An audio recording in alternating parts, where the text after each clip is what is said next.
Larry Fink et moi, c'est une vieille histoire, puisque quand c'était tout au début de Clearstream, je m'intéressais un peu à toutes ces sociétés financières américaines, de la Private Equity, enfin, et son nom était apparu sur l'ancêtre de BlackRock, qui s'appelait Blackstone.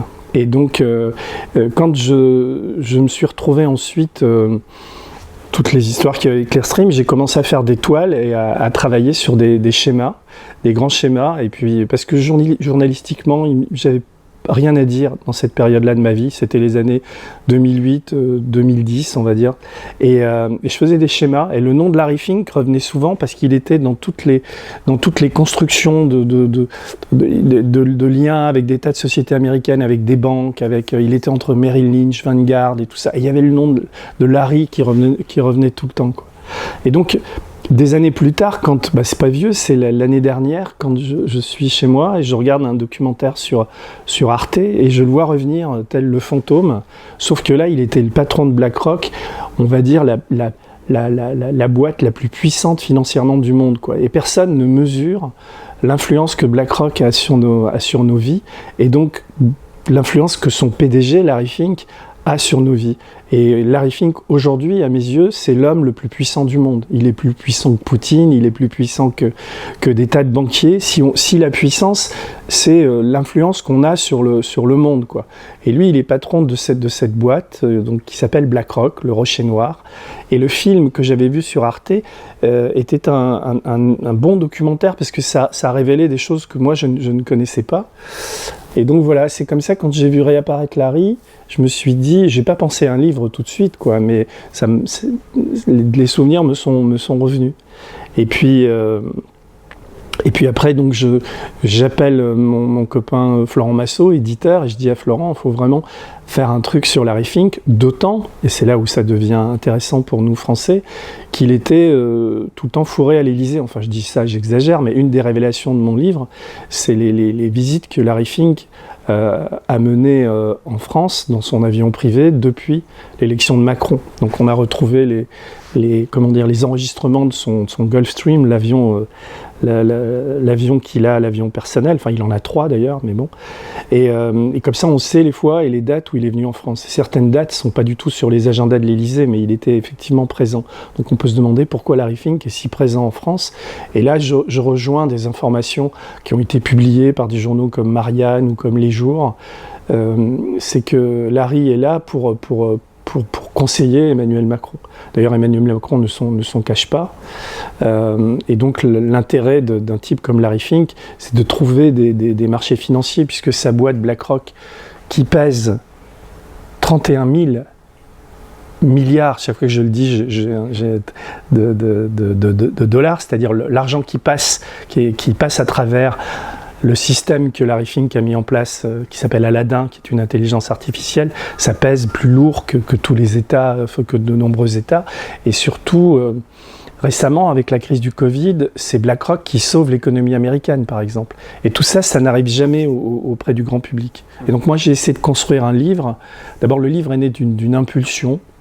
J'avais vraiment besoin de l'écrire, et il est sorti assez vite, quoi. Enfin, j'avais tellement de choses à dire, il y avait une sorte d'alignement comme ça qui s'est opéré, et surtout je voulais témoigner de ça, je voulais que les gens comprennent à quel point cette boîte-là avait de l'influence sur nos vies, à quel point Larry Fink était un type qui masquait sa vraie nature, et voilà, et c'est pour ça que je suis très content d'avoir écrit ce livre.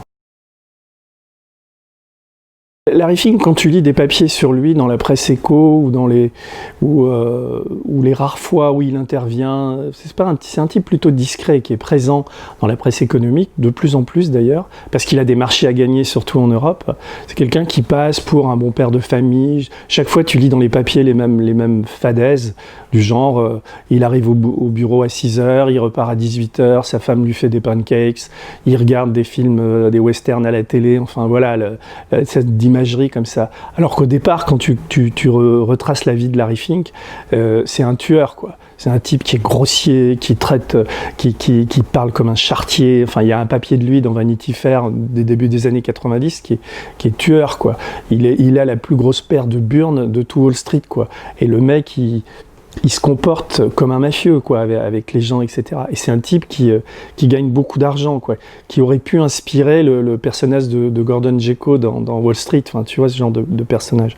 Et tout ça, ça a été masqué avec le temps, parce que Larry a monté une intelligence artificielle. C'est un parano du risque, parce qu'au début de sa carrière de banquier, il a perdu énormément d'argent, 100 millions de dollars, dans une banque qu'il avait embauchée, et ça a été un drame pour lui, puisqu'il a été éjecté alors qu'il montait en flèche, et il l'a perdu sur le marché des crédits hypothécaires, un peu comme la crise de 2008 qui interviendra. Donc il a perdu parce qu'il n'était pas suffisamment informé sur le marché des hypothèques, de l'immobilier, etc.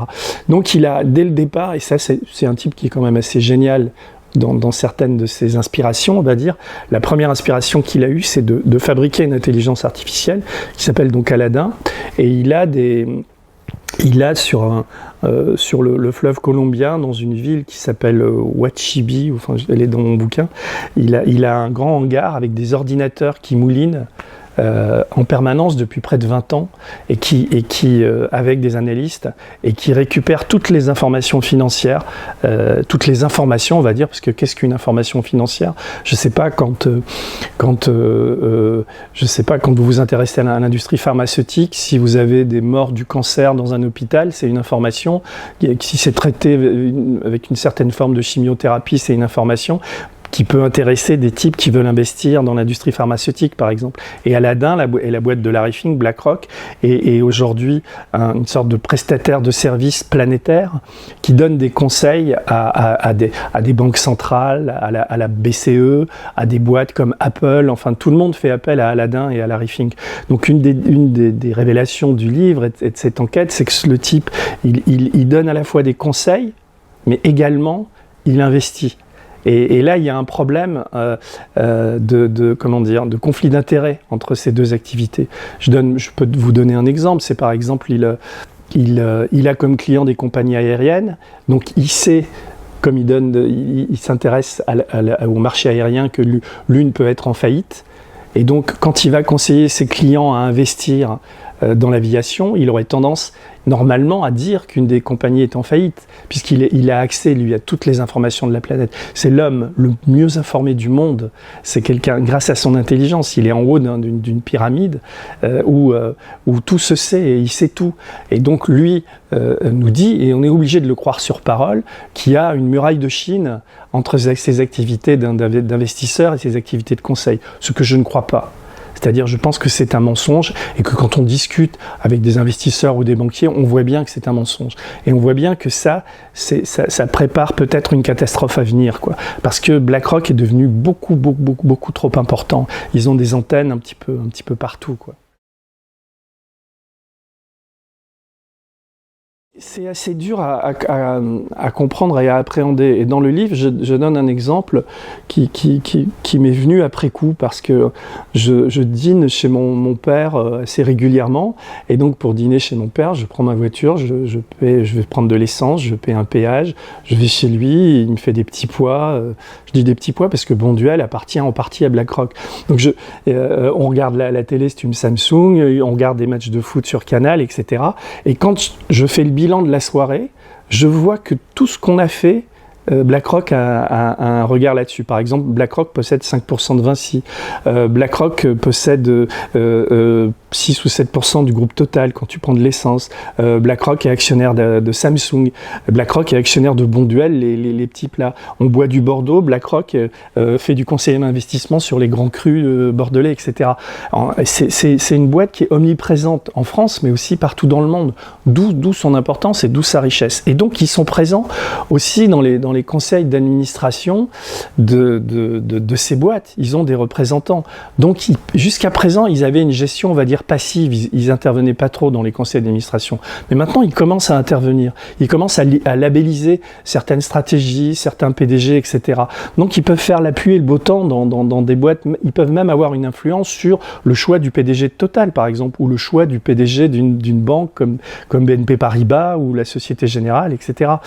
Donc voilà, donc il y a quelque chose de l'ordre du maillage, quoi. Et tout ça finalement appartient à un seul homme.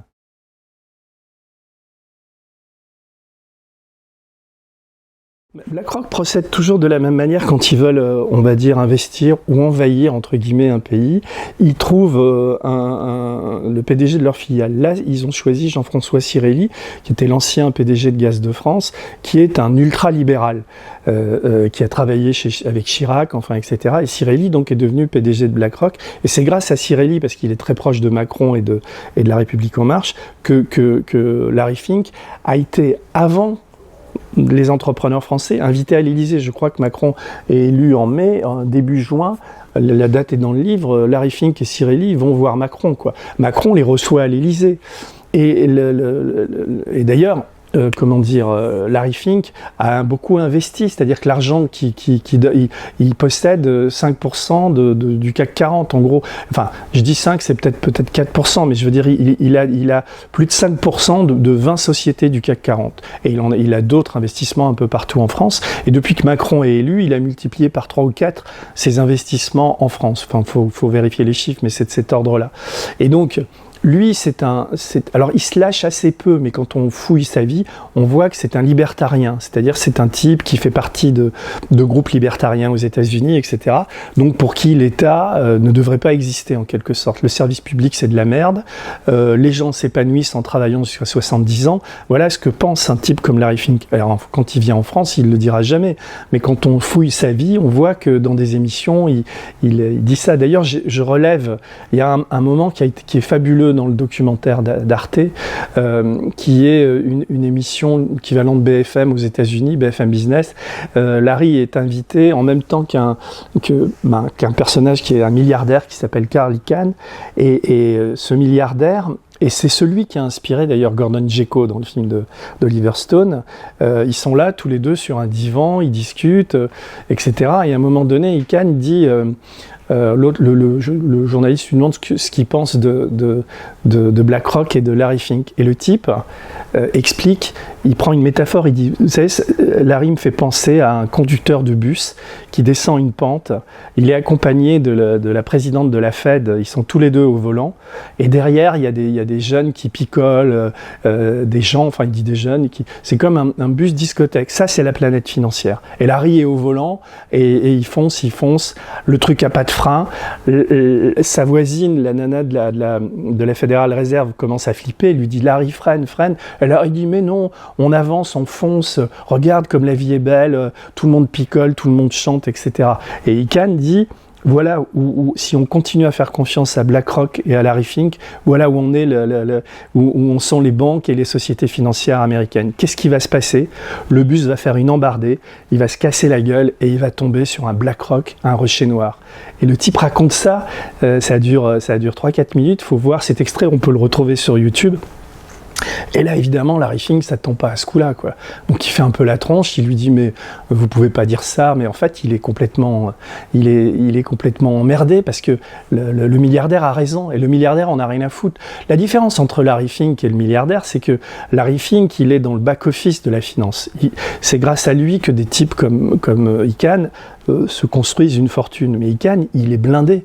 Lui, il a une fortune de, je crois que c'est 20 milliards de dollars. Il est classé dans Forbes. Larry, il a 1 milliard de dollars de fortune. Il est dans les bas-fonds du classement de Forbes.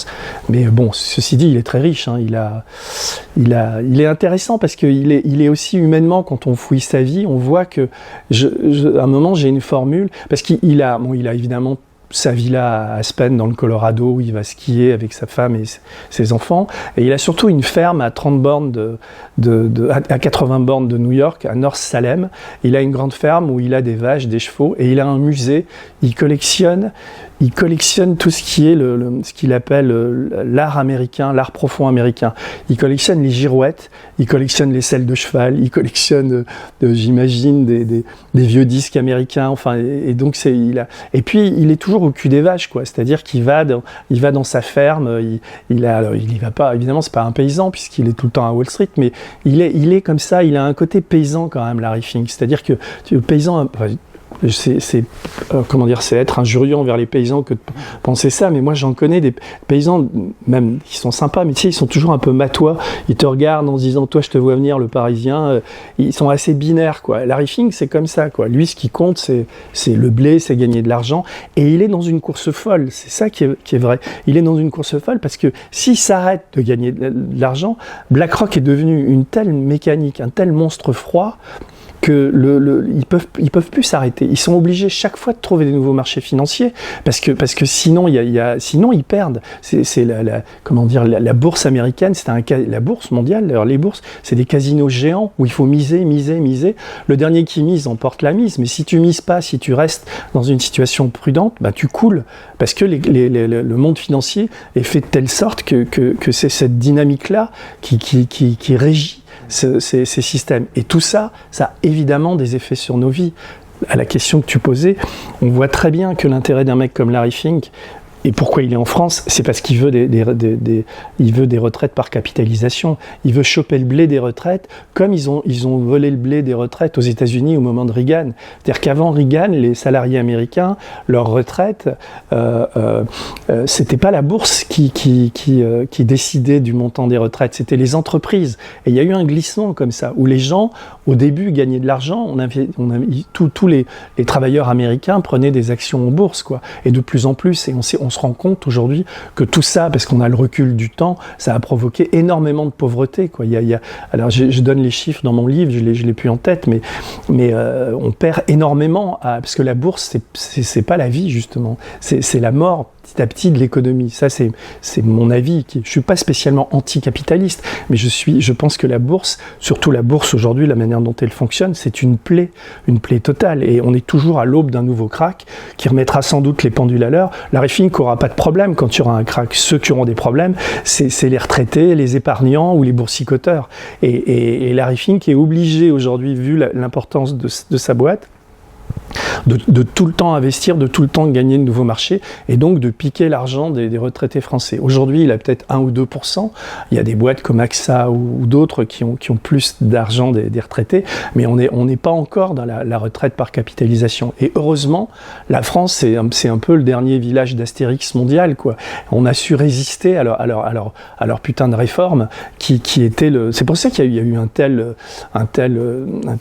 vent contraire aux réformes de Macron. La France, c'est un peu particulier.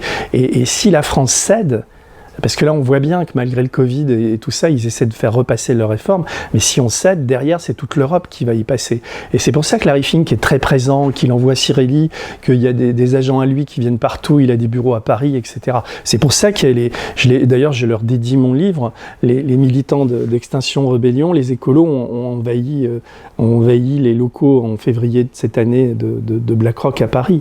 Donc voilà, il y a un combat à mener. Et dans les grands médias, on n'en parle pas, quoi. Les seuls papiers qu'on trouve sur Larry Fink sont des papiers plutôt élogieux, qui masquent tout ça.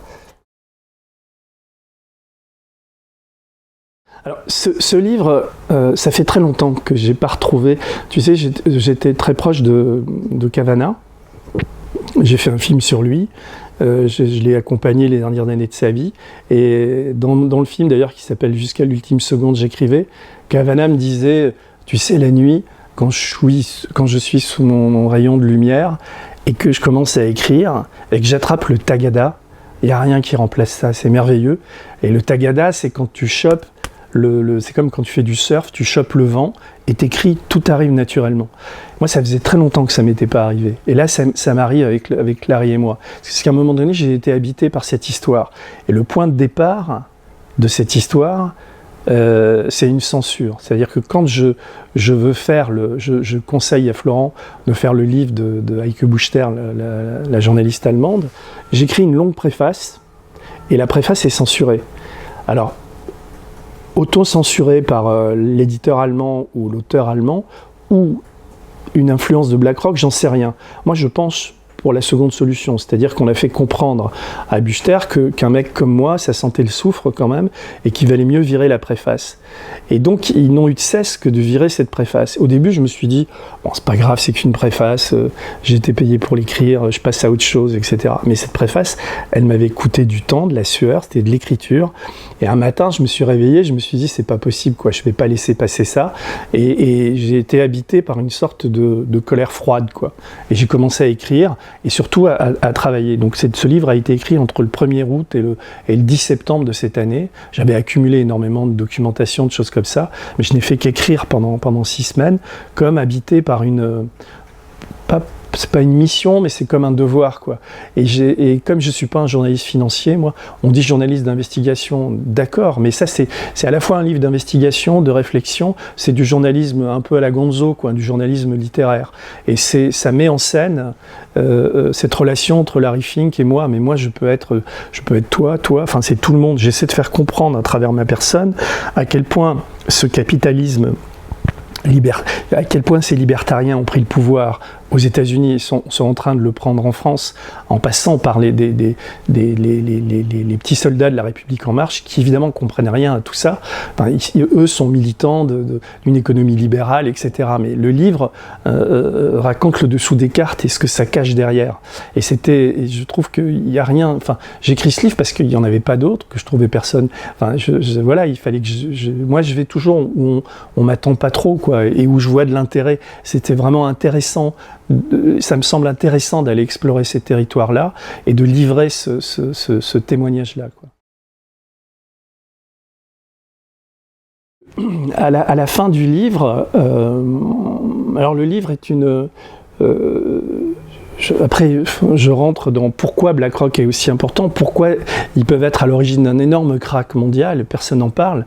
Mais d'ailleurs, j'ai retrouvé, j'ai lu dans la presse le témoignage de Michael Burry. Michael Burry, c'est le mathématicien qui a révélé en premier la crise des subprimes. Tout le monde le prenait pour un fou quand il a dit que en 2008, ça allait exploser. Il dit la même chose aujourd'hui en parlant des ETF qui sont des indices boursiers que vend BlackRock. Donc il est très, il nous met en garde contre ça, donc il est très décrié comme il l'avait été au moment de la crise des subprimes, mais moi j'ai tendance à le croire, parce que c'est quand même un type très sérieux. Et je trouve que c'est un danger d'investir dans BlackRock, et je trouve que c'est une paresse que de se dire, bon allez, j'achète ces actions indifférenciées que sont les ETF, et je laisse se débrouiller mon banquier. Et donc à la fin du livre, on publie une lettre type, que tout le monde peut recopier et envoyer à son banquier en disant voilà, la lettre dit je demande à ce que aucun de mes centimes n'aille chez BlackRock. Donc quand on lit le livre, on comprend pourquoi c'est important de faire cette démarche. Donc voilà, au début je pensais pas à cette lettre, c'est un de mes amis qui s'appelle Charles de Mercy qui m'a fait penser à ça, et je me suis dit à la fin du livre on va publier cette lettre, et les gens qui auront envie écriront à leur banque, et comme ça on tape BlackRock au portefeuille. Alors, c'est sûr, c'est le colibri, hein, c'est une goutte d'eau, parce que face à BlackRock, moi je suis rien, je suis un petit bonhomme, et face à Larry Fink, je suis pas grand chose, mais bon, je pense que c'était mon rôle, et je suis hyper heureux d'avoir écrit ce livre dans le merdier qui est aujourd'hui ma vie.